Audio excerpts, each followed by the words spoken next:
I'm gonna tell you right now, I watch sports, not a lot, but I at least know that we are first in the Eastern Conference. So I'm like, how does it feel to be 34-12? It feels great. We haven't really accomplished nothing, but just knowing that, we've put in a lot of work and you can actually see it. We winning games, we beating teams that, critics say we're not supposed to be, and, it's just fun, and, we got a long way to go, but at the same time, we're enjoying this. And so tell me, who is Sterling Brown beyond the court? Beyond the court, my qualities and characteristics are displayed on and off the court. It's the same. I'm a winner. I'm ambitious. And whatever I do, my drive, my determination is there. It's strong, and I want to be great. I want to get better day by day, and whatever it is. And I'm humble at the same time. I put family first. I got friends that I consider brothers, my immediate family, nieces, nephews, mother, father. I look after them, and, I try to do my best by them. Tell me, if you can, one moment in your life that pretty much shaped the man you are today. I really can't just put one, You can give me two, but I'm just wondering, when you look back on your life, what was that moment or that person who instilled the character that you just mentioned to me, that drive, that winning spirit?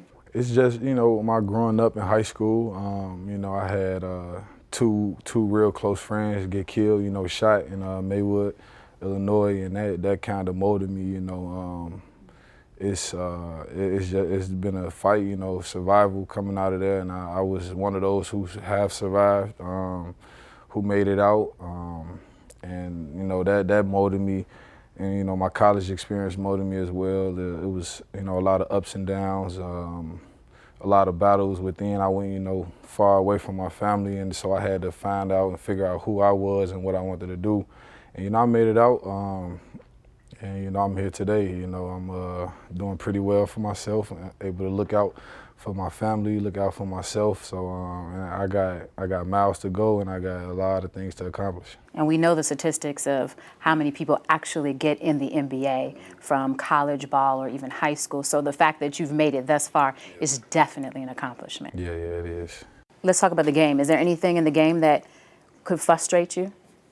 Losing. Like I said, I'm a winner, so whenever things go sideways, I try to figure out what's going on. I take a step back and analyze everything and try to figure out what I can do to, make things better, to help the next person so we can all be successful. So how did January 26, 2018 change you?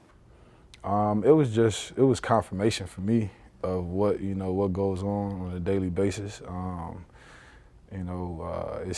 I've got numerous texts, phone calls, direct messages of people just saying, that happened to me, this happened to me a month ago, this happened to me a year ago, and in high school and college, I seen it to a certain extent, not to what happened, but it was just confirmation. Like it can happen to anybody. It happens to a lot of black men on a daily basis, and they aren't able to be heard. So for me, it's an opportunity for me to step up and be the voice for the voiceless.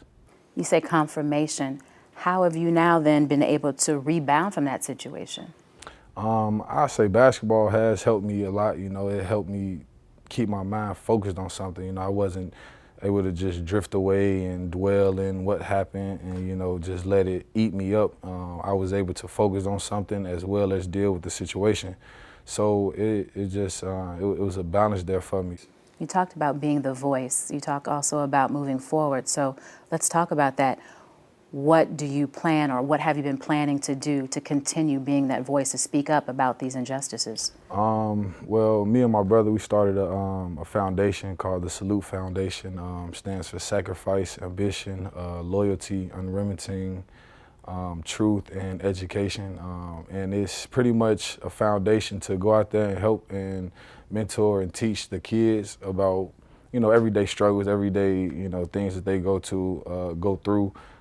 It's, you know, an avenue for them to get out of the streets, you know, have something to do productive, you know, as well as educate them on, police issues, different things like that. So we got a few events. I've already had some. I had a weekend tournament this past summer for the kids. I've had a holiday drive where I gave away coats. We have a lot of events, lined up, but it's a positive things for the kids to get out and, be productive. Is that here in Milwaukee or also in Maywood? It's going to be in Milwaukee, but it started, from my hometown. That's why I had my first two events at. So it will eventually move to Milwaukee and hopefully worldwide. All right. Have you received a formal apology, personal apology from the chief? No, I haven't. Okay. Are you still comfortable with calling Milwaukee home? Yes, I am. It's a city that continues to show me nothing but love. Whenever I step on the floor, outside, when I'm, going to the store, when I'm walking the street, just people, they show love. So I won't let that change nothing. They recognize you even once you cut off the fro and the locks? Yeah, they have a lot of people. And why you cut your hair and all of this? Yeah, why did you cut your hair? It was just time, time for a new look. It's just time to clean it up a little bit.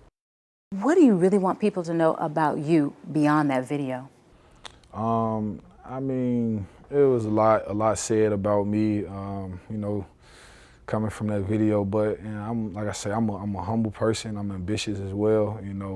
It's always two sides to a story, two sides to somebody. So just look at me for what I do, to help. Don't look at me just for the video and the negativity that came with that. I go out there and I try to live a humble life and try to do the best I can in any way I can to help as many people as I can. Finally, did you think, wow, this just happened? Like, once you were able to walk away, did you really, how did that all play in your head? How it went from 1 to 10 in 2 seconds? Yeah, it was crazy. I really didn't have time to reflect on it.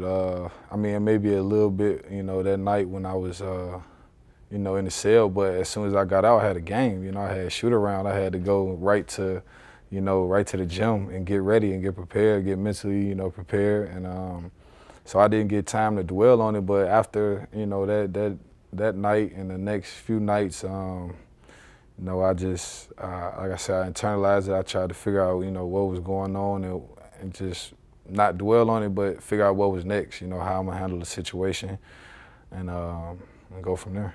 As we look forward, Sterling Brown, the man, the ball player, what's next? What's the future hold? The future is very bright. As far as this basketball thing, I'm gonna take it, until the wheels fall off. I'm gonna go as far as I can. Hopefully 10 plus years, and after that, it's just a lot in the community.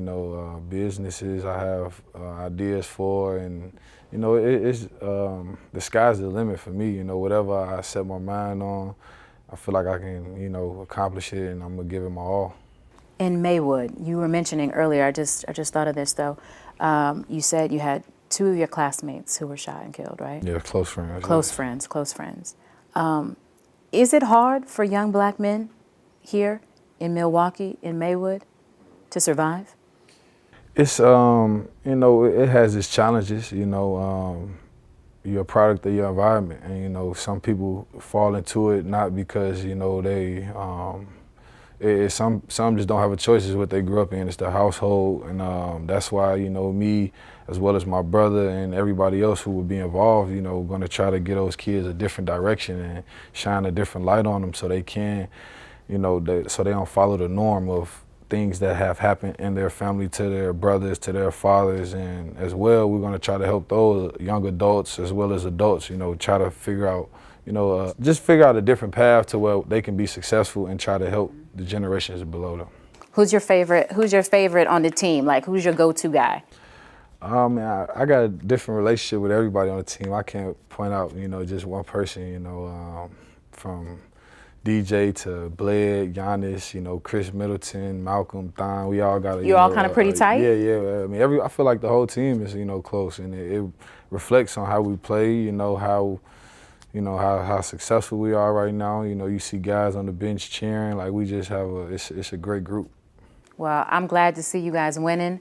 I'm glad to see how you've come over this situation, and I can only see the brightest future for you. Thank you. I appreciate you coming in. Thank you for having me.